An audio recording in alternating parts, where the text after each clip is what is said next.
घट्टमनेनी Akhilandeshwari aunty आ रहे हैं।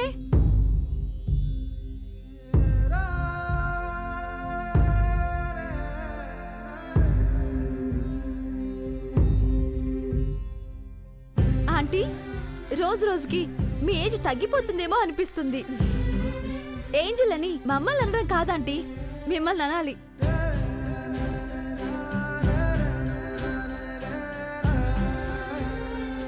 Uncle, దేవత మీకు తోడుగా వచ్చినందుకు ఖచ్చితంగా గర్వపడుతూ ఉంటారు కదా?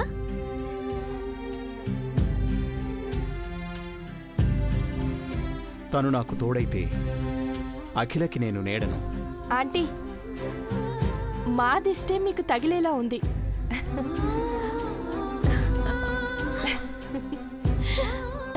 అక్క, ఏమేం చేయాలో టకటక చెప్పేస్తే కార్తీక పూజని పూర్తి చేసేస్తాం. భవానీ, ఈరోజు అఖిల మౌనవ్రతం ఉంటుంది, మర్చిపోయావా?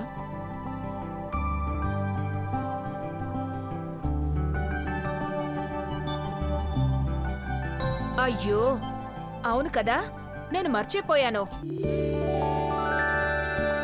గత 25 ఏళ్లుగా కార్తీక సోమవారం నాడు అఖిల మౌనవ్రతం చేస్తూ ఉంది.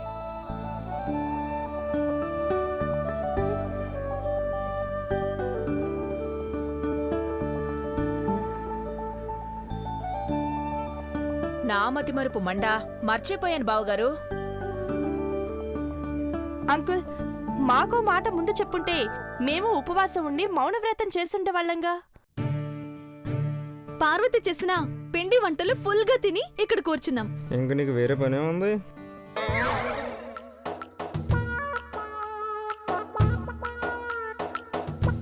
కార్తీక మాసంలో ఈశ్వరార్చన చేస్తూ అఖిల 4 సోమవారాలు ఉపవాసం ఉండి మౌనవ్రతం పాటిస్తుంది.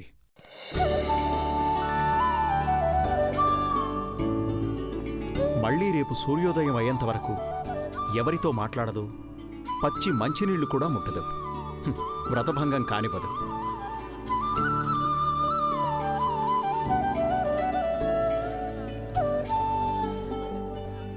అసలు కార్తీక దీపాలని ఎందుకు వెలిగిస్తారంటీ?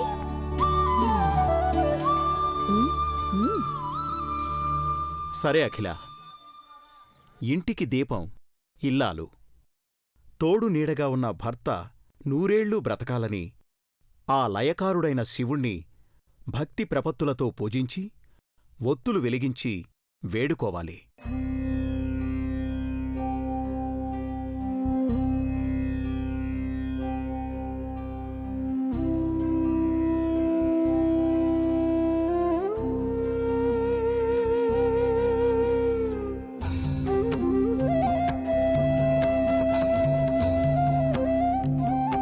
కాబోయే భర్త బావుండాలని, అతని కళ్ళల్లో వెలుగును చూడాలని దీపాన్ని పెట్టొచ్చా మావయ్య?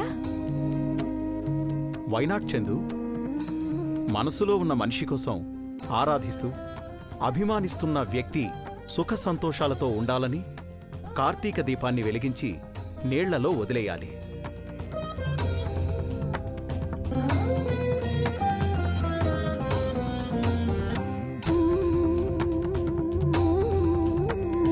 నేనలా పెళ్లికి ముందు నుంచి చేస్తున్నాను కాబట్టే నాకు మీ తమ్ముడు దొరికారు బావగారు.